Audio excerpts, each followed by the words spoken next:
My wife, Amelia, is getting married in 6 months. This would be unremarkable news, except for 2 small details.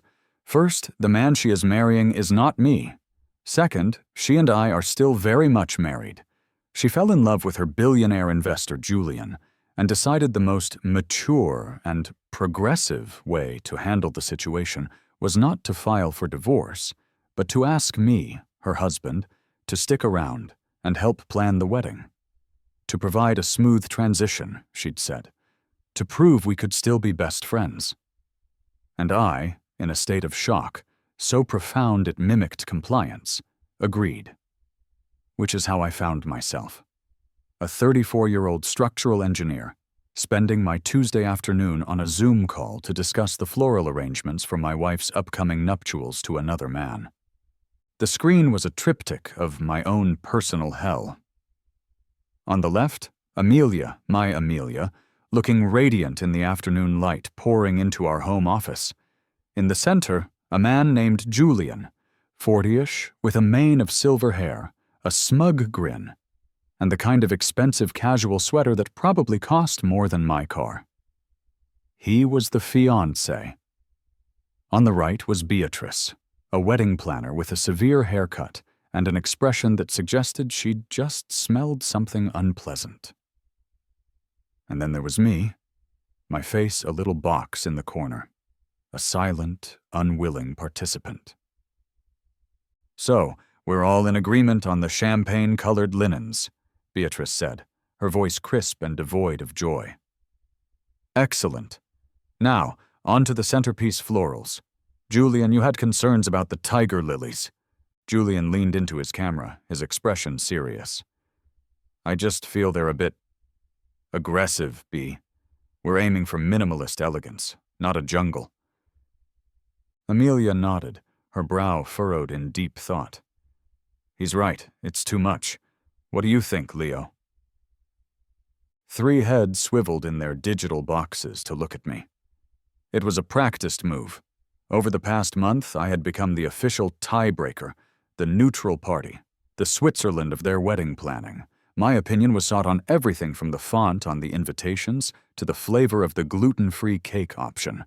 My first thought was that the most aggressive thing in this entire scenario was not the flower, but the fact that this conversation was happening at all.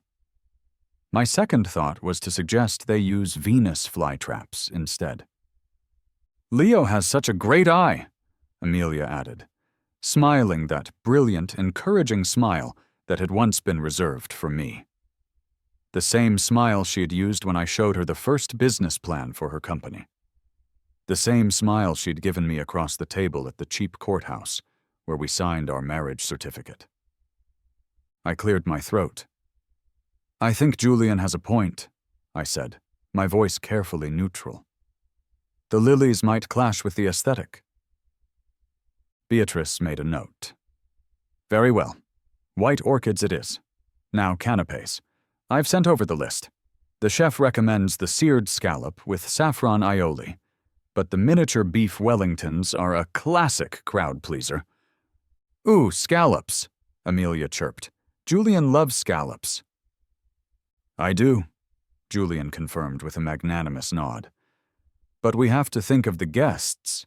Leo, you're a man of the people. What's your vote? I stared at his stupid, handsome, punchable face. A man of the people, right. I was the focus group, the beta tester for their perfect day.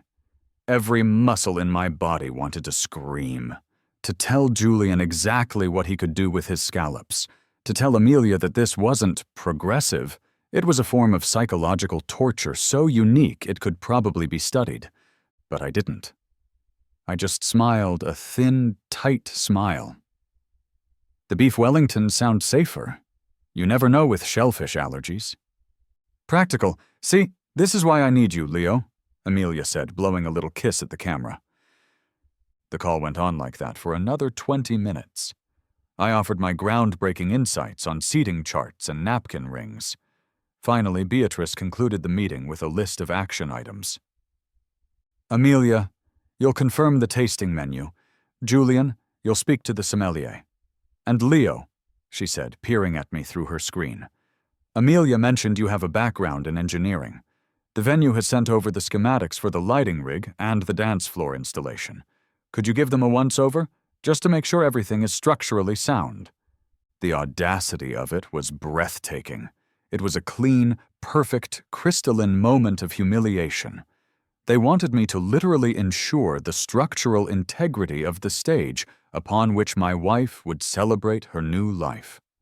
I felt a strange calm settle over me. The simmering rage that had been my constant companion for weeks cooled into something hard and sharp.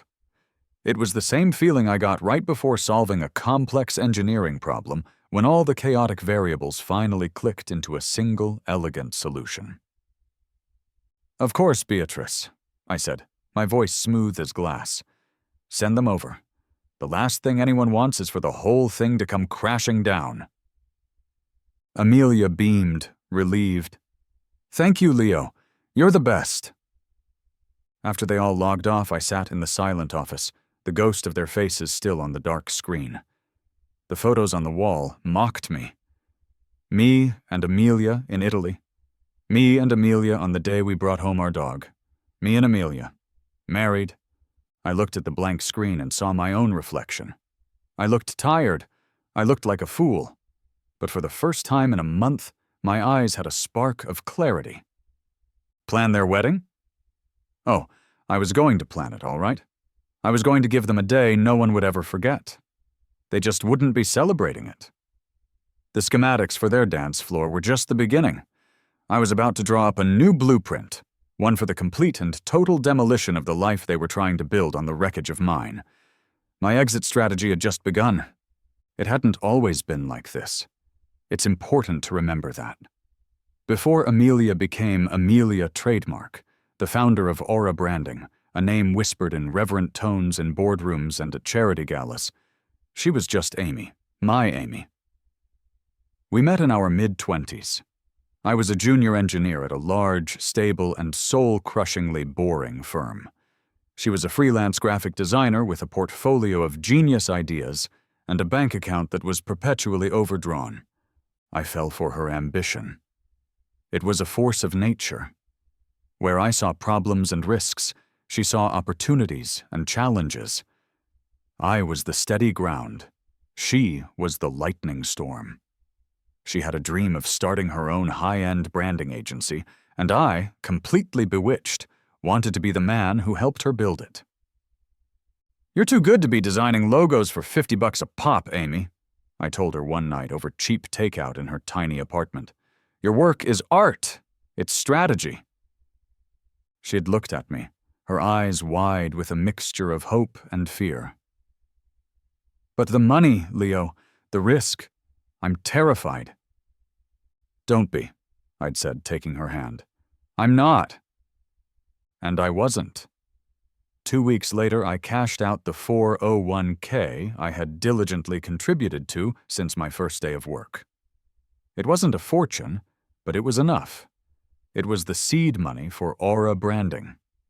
I spent my nights and weekends building the company's first website, teaching myself basic accounting to manage the books, and acting as her unpaid project manager.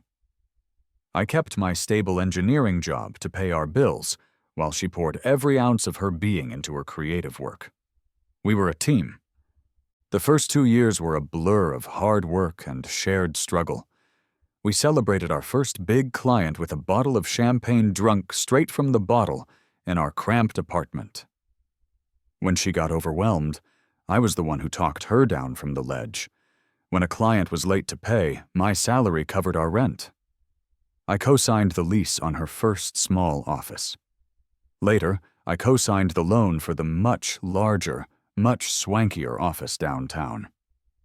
I also co-signed the mortgage on the glass and steel monstrosity she called our dream home, a place designed less for living and more for impressing potential clients who came over for dinner. My name was the stable, reliable anchor on every financial document that allowed her to build her empire. I was the foundation, and like any good foundation, I was completely invisible. The change was gradual. First, it was the name. She stopped being Amy. She became Amelia Thorne, a name that sounded better in press releases. Then came the new friends, a circle of wealthy, influential people who saw her as a peer and saw me as, well, they mostly didn't see me at all. I was Amelia's quiet, unassuming husband who worked a regular job. Julian entered the picture about 3 years ago. He was an early-stage investor, a titan of venture capital who saw the potential in Aura. At first, I was grateful. He was a mentor to her. Julian thinks we should expand into the European market, she'd say. Julian introduced me to the editor of Forbes. It was always Julian. I started feeling like a stranger in my own life. Dinners became about her networking. Vacations were scheduled around her conferences. The we that had built the company became I. My company. My success. I was an anecdote in her origin story, the supportive husband she thanked in speeches before turning her brilliant smile to Julian, who was always sitting in the front row. The gaslighting was a masterclass in subtlety. When I expressed loneliness, she called me needy. Leo, you know how critical this phase of growth is. I need you to be my rock, not an anchor. When I suggested we take a real vacation, just the two of us, she'd sigh. I wish I had the luxury to just switch off like you do. You just don't understand the pressure I'm under. She made my stability feel like a weakness, my contentment a lack of ambition. I knew, officially, about a month before she told me. It wasn't a dramatic confrontation. It was quiet and pathetic. She left her laptop open on the kitchen island. A chat window was visible. It was with Julian. Julian, can't wait for St. Bart's. Amelia, me neither. 2 weeks away from all this. Just us. Julian, is Leo going to be an issue? Amelia, he has no idea. He's sweet, but he's happily oblivious. It's for the best. Happily oblivious. The words echoed in my skull. I wasn't a partner. I was an obstacle, a problem to be managed. The entire architecture of our life, of my life for the past 7 years, was a lie. When she finally sat me down a week later to deliver her conscious uncoupling speech, I let her talk. I listened to her explain how she'd fallen for Julian, how it just happened, and how she didn't want a messy divorce to tarnish the beautiful friendship we still shared. It's the financials, Leo, she said, her voice soft and reasonable. A divorce filing right now. It would look bad for the company. It could trigger clauses in our loans. It would spook the investors. She didn't mention that Julian was the lead investor, and spooking him was the last thing she could afford. I just need a few months, 6 maybe. We keep up appearances, we stay married on paper, and I can untangle the finances cleanly. No one gets hurt. It's the best way. For both of us. But I knew it wasn't for both of us. It was for her. She had built her dream life on my foundation, and now she needed that foundation to stay put just a little longer so she could build a new life with someone else on top of it without the whole thing collapsing. I looked at her, at this brilliant, beautiful, ruthless stranger, and I felt the last remnants of my love for her curdle into something else entirely, something cold, hard, and patient. Okay, Amy, I said, using her old name like a ghost. I'll help you. She flooded with relief, the tension leaving her shoulders. She didn't notice the coldness in my eyes. She didn't see that I wasn't her accomplice. I was her demolition expert. My new life had a bizarre duality. By day, I was Leo, the tragic, cuckolded husband, a figure of pity and morbid curiosity. By night, I was Leo, the methodical saboteur, channeling years of repressed anger into a single, focused objective. The wedding planning was my cover. I leaned into the role with an actor's dedication. The calligraphy on this invitation is a bit too ornate, don't you think? I'd say to Amelia over the phone, staring at a $1.20 per card sample. It feels a little desperate." "You're so right," she'd exclaim, oblivious to the double meaning. I went with her and Julian to a cake tasting. The baker, a small woman with flour on her cheek, looked between the three of us with a confused expression. Julian was explaining his aversion to fondant with the gravity of a world leader discussing foreign policy. "It's dishonest," he declared. "It presents as a beautiful, smooth surface, but the substance underneath is gummy and flavorless." I nearly choked on my sample of red velvet. "I couldn't agree more, Julian," I said, looking directly at Amelia. "Authenticity is everything." She just smiled, assuming I was supporting her fiancé's patisserie principles. While they debated fruit fillings, I used the restroom, taking a detour past the bakery's office. The door was ajar. On a corkboard was their schedule. Thorne St. James wedding, final payment due. I snapped a quick, clear photo with my phone. Every document, every invoice, every contract was another brick for the edifice I was building. My nights were spent in our home office, the nerve center of Amelia's empire, and my new intelligence-gathering headquarters. She had become careless, so certain of my compliance. She'd leave her laptop unlocked, her files logged in.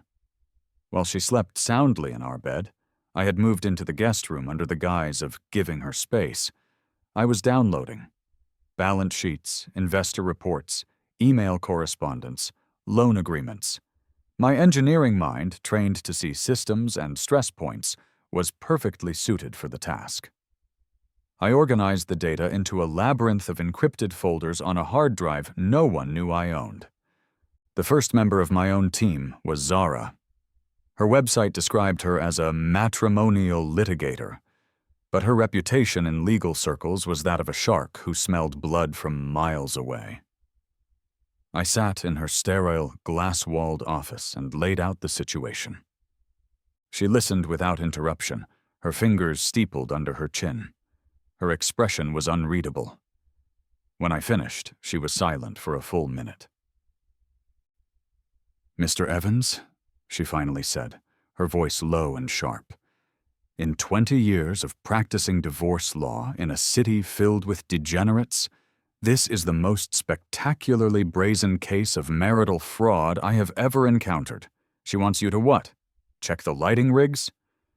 "To make sure they're structurally sound," I confirmed. A slow smile spread across Zara's face. It wasn't a warm smile. It was the smile of a predator that has just spotted a particularly slow, fat gazelle. "Oh, we're not just going to divorce her, Leo," she said, using my first name for the first time. "We're going to dismantle her." Zara was the strategist. The next team member she brought in was the technician. Manny was a forensic accountant who looked more like a retired librarian than a financial bloodhound. He wore rumpled sweaters and thick glasses, and he spoke in quiet, precise sentences. I met him in a nondescript coffee shop and handed him a USB stick containing the first batch of documents. "My wife thinks I'm helping her plan a wedding," I told him. "In reality, I'm planning a corporate audit." Manny took the drive without a word, just a slight nod. 2 weeks later, he called me. "We need to meet," was all he said. We met in the same coffee shop. He slid a folder across the table. It wasn't thick, but it felt heavy. "It's worse than you thought," Manny said, his voice barely a whisper. "This isn't just commingling personal and business assets. This is old-fashioned fraud." He opened the folder and walked me through it. He had untangled a web of transactions that made my head spin. Amelia had set up 2 shell corporations with P.O. Box addresses. Aura Branding had been paying these companies hundreds of thousands of dollars for marketing consulting and strategic outreach. But the companies had no employees, no websites, no clients. They were ghosts. "And where did that money go?" I asked, though I already suspected the answer. Manny slid another sheet across the table. It was a bank statement for one of the shell companies.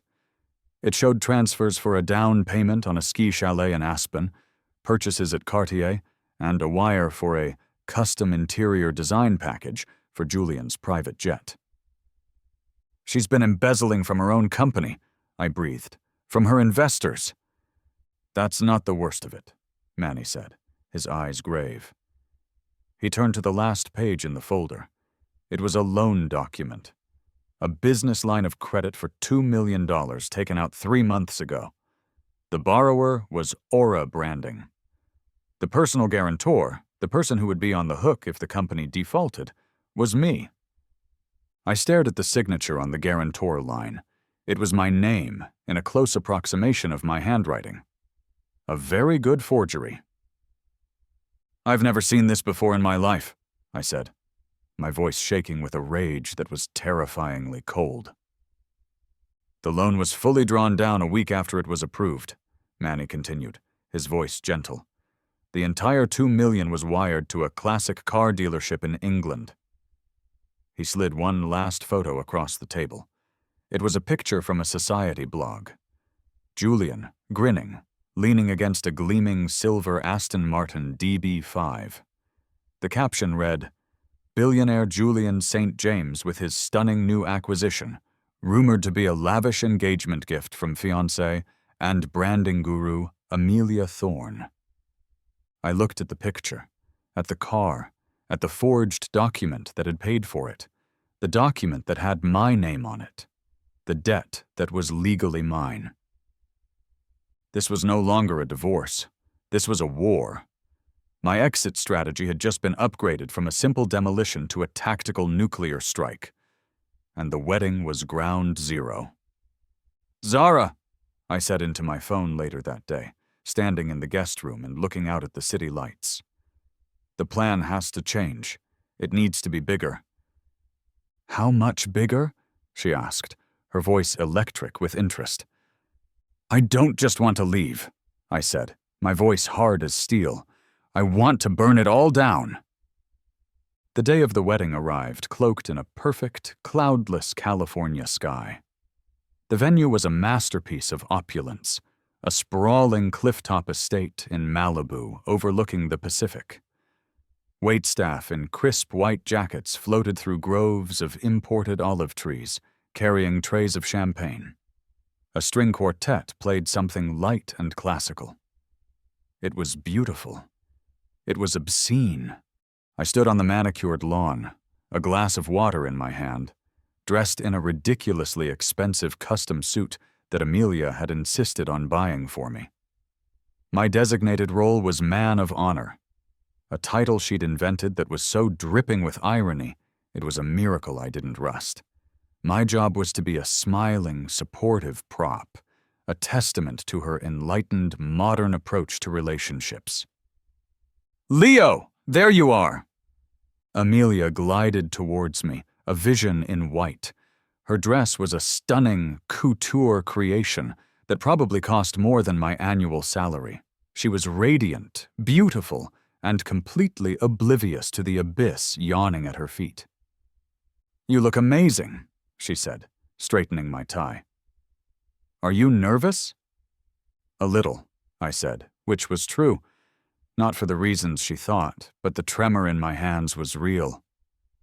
"It's a big day."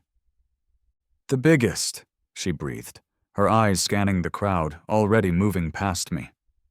"Julian is a wreck. You should go say hi." I found him by the cliffs, surrounded by a coterie of sycophantic businessmen. He was smug, triumphant, a king surveying his domain. He saw me and clapped me on the shoulder, a gesture of magnanimous ownership. "Leo, my man!" he boomed. "Can you believe it? She's actually going through with it, marrying a lucky guy like me." "It's a day of surprises," I said, my smile feeling like a crack in a dam. The ceremony was held on a platform built out over the cliff's edge, the very platform whose structural integrity I had personally signed off on. I stood near the altar, a silent witness. I watched Amelia, my wife, walk down the aisle on the arm of her father. I watched her join Julian. I listened to them exchange vows they'd written themselves, full of poetic nonsense about intertwined souls and shared destinies. My own vows, spoken in a dusty courthouse 7 years ago. In sickness and in health, for richer, for poorer, felt like a prophecy that had been twisted into a cruel joke. When the officiant pronounced them husband and wife, the crowd erupted in applause. Amelia and Julian shared a cinematic kiss. As they turned to walk back up the aisle, beaming at their adoring guests, my watch vibrated. 6:15 p.m. The first domino had fallen. Across town, in Zara's office, a pre-written email was now speeding its way across the internet. Its recipients included Julian's father, a famously ruthless patriarch who controlled the family fortune, the board of directors and primary investors of Aura Branding, the vice president of commercial loans at the bank that held the fraudulent note, and a Pulitzer Prize-winning financial journalist at the Wall Street Journal who owed Zara a favor. The email was short and simple. It read, "For your immediate and urgent consideration." Below the text was a single, password-protected link. The password was "Congratulations." The link led to a secure server containing Manny's entire, devastating report. The forgeries, the shell companies, the embezzlement, everything. By the time we were seated for the reception in a grand pavilion, the first tremors would be hitting. Julian's father, a man notorious for checking his phone every 30 seconds, would be opening that email. The investors would be seeing it. The fuse was lit. The MC, a smarmy TV host, took the stage. And now for a special toast from a man who has known the bride longer than anyone, her dearest friend and our man of honor, Leo. A polite smattering of applause followed me to the stage. I picked up a glass of champagne. I looked out at the sea of faces, wealthy, powerful, and complicit in their own little ways. Then my eyes found Amelia and Julian at the head table. They were smiling at me, expecting a few sweet, forgettable platitudes. I tapped the microphone. "Good evening." My voice was steady. Amelia asked me to be her man of honor, and I was, well, honored. I've known her since she was Amy, a brilliant girl with a sketchbook full of dreams. I was there for the first client, the first office, the first million. It's been a privilege to have a front row seat to her success. I paused, letting the warmth hang in the air.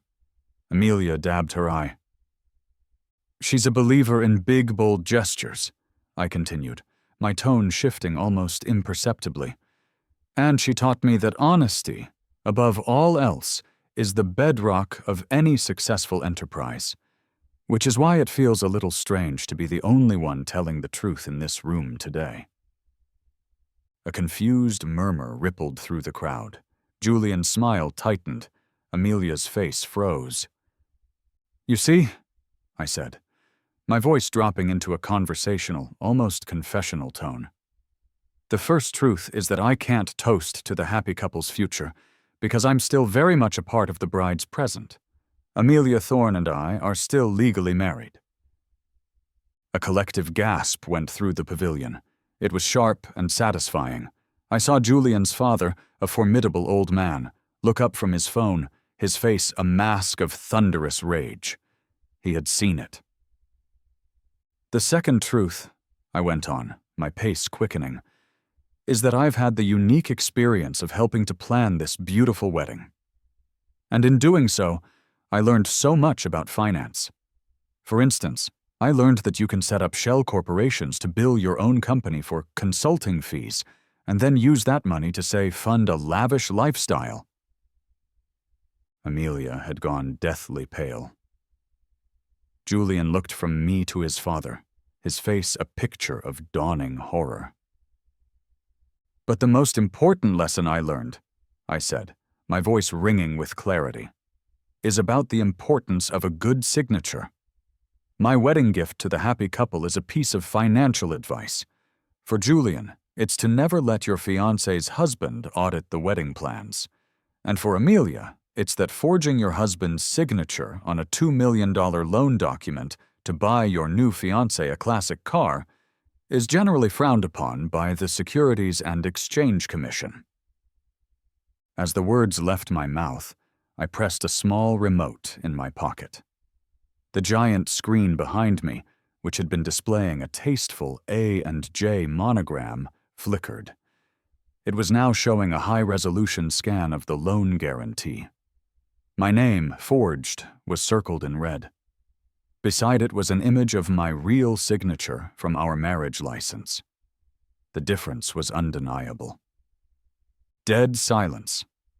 For one long, perfect second. You could have heard a pin drop. Then, chaos erupted. Julian shot to his feet, his face purple with rage and humiliation, yelling something at Amelia. His father was on his feet, barking into his phone. Guests were gasping, whispering, staring. I calmly placed the champagne glass on the podium, untouched. "To the happy couple," I said into the microphone, my voice cutting through the din, "may you get everything you deserve." I gave a slight, ironic bow. Then I turned and walked off the stage. I didn't run. I walked with purpose, threading my way through the stunned, chaotic crowd. No one stopped me. They were all frozen, watching the spectacle of Amelia's life imploding. I pushed open the pavilion doors, walked past the frantic wedding planner, and out into the cool night air. A single yellow taxi was waiting at the end of the long driveway, just as I'd ordered. As I got in, I took one last look back at the glowing pavilion. It looked like a beautiful, glittering jewel box that had just been smashed open, its contents scattered for all to see. The driver didn't ask where I was going. The instructions had been prepaid. "Airport," was all I said, and we drove away, leaving the ruins behind. The hotel room was aggressively beige. Beige walls, beige carpet, beige curtains. It was a sterile, anonymous box near LAX, and it was the most peaceful place I had been in years. I had walked in, double-locked the door, and dropped my duffel bag on the floor. In the parking lot of a gas station on the way here, I had taken my phone. My old phone, with its thousands of photos and messages and contacts, and snapped it in half, dropping the pieces into a garbage can. The only connection I had to the world was a cheap burner phone with a single number stored in it, Zara. For the first 12 hours, I did nothing. I sat on the edge of the bed and listened to the silence. It wasn't just the absence of noise. It was the absence of the lie, the constant grinding weight of pretending to be okay, of playing the part of the supportive friend, of swallowing my rage. It was gone. All that was left was a profound, deafening quiet. It was terrifying, and it was liberating. I felt hollowed out, exhausted but clean. On the morning of the second day, the burner phone buzzed. It was Zara. "Good morning, sunshine," she said. Her voice was practically singing. "Are you watching the news?" "I've been avoiding it," I said. My own voice sounded rusty. "Oh, you're missing a spectacular show. It's carnage. Julian's father, the esteemed Marcus St. James, has already filed for an annulment on behalf of his son, citing fraud. His legal team is practically carpet-bombing your soon-to-be ex-wife with motions. The bank has frozen every single account associated with Aura branding. And that journalist I like? Her story just hit the Journal's homepage. The headline is "Branding Guru's Wedding Crashes Amidst Allegations of Forgery and Fraud." It's a work of art. I closed my eyes, picturing it. The fallout, the shockwaves. "And Amelia?" Zara's voice lost some of its glee, replaced by crisp professionalism. "From what I gather, she's in lockdown. Her lawyers are probably advising her not to speak to anyone, especially not you." "Good," I said. "This is the critical phase, Leo," Zara continued. "You stay dark. Don't talk to anyone. Don't reply to any old numbers that might reach out. You are the victim here. An innocent party caught in a web of deceit. Let the narrative solidify. I spent the rest of the day in that beige room, a ghost in the machine. The initial adrenaline had worn off, replaced by a deep, bone-aching weariness. There was no joy in what I had done. There was no triumphant feeling of revenge. There was only the grim satisfaction of a necessary, painful surgery having been completed. I had amputated a part of my life. Late that night, the burner buzzed again. A text message from Zara. It wasn't words, just a forwarded screenshot of a text she had received. It was from a number I didn't recognize, but I knew who it was from. It was Amelia. You need to tell Leo to call me. This is a misunderstanding. He's blowing everything out of proportion. He doesn't understand business. He doesn't understand what he's done. Julian's family is trying to ruin me. The company. My company. Leo needs to fix this. He owes me that. He needs to tell them it was all a mistake. I read the message once. Twice. The words were a monument to her delusion. The complete lack of remorse. The unshakable belief that even now, after everything, I was somehow responsible for her. That I was the one who needed to clean up her mess. She still saw me as her foundation. The man whose job it was to support her, no matter what. He owes me that. I stared at the words until they blurred. There was no anger left, no hatred. There was just a vast, empty sadness for the man I had been. The man who would have done anything for this person. The man who had taken years to realize she would never do the same for him. Slowly, deliberately, I selected the message. I read it one last time, a final epitaph for 7 years of my life. Then I pressed delete. The screen was blank again. The final tie was cut.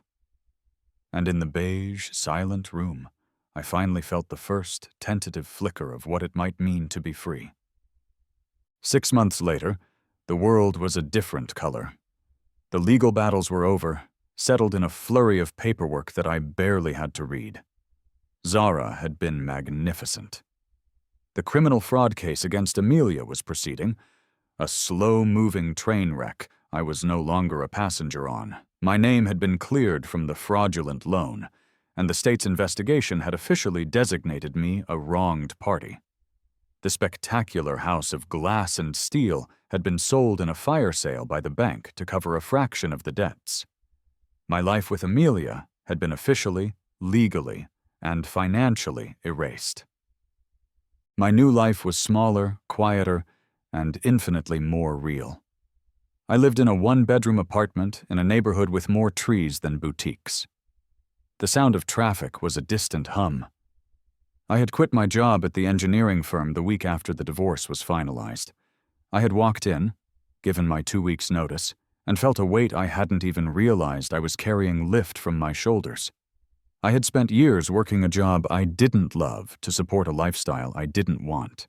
The scene opens not in a high-rise office or a minimalist apartment, but in a dusty, sun-drenched workshop that smelled of sawdust and welding flux. I was packing a large duffel bag, not with designer suits, but with worn jeans, work boots, and a stack of paperbacks. My hands, once soft from typing on a keyboard, were now calloused and stained with wood varnish. A man named Carlos, with a weathered face and kind eyes, leaned against the doorframe. "You sure you got everything, Leo? It's a long way to Guatemala." "I think so," I said, zipping the bag shut. "Passport, boots, and a healthy fear of scorpions. What else do I need?" Carlos chuckled. "A good heart. You already got that?" I had taken a job, or rather a long-term volunteer position, with a nonprofit called Groundwork. We designed and built small, sustainable, and earthquake-resistant houses in rural communities in Central America. It was the kind of work I had dreamed of doing in college, before my ambition got hijacked, before I started measuring my worth in square footage and stock options. My first project as lead engineer had been a small community center in a village outside Antigua.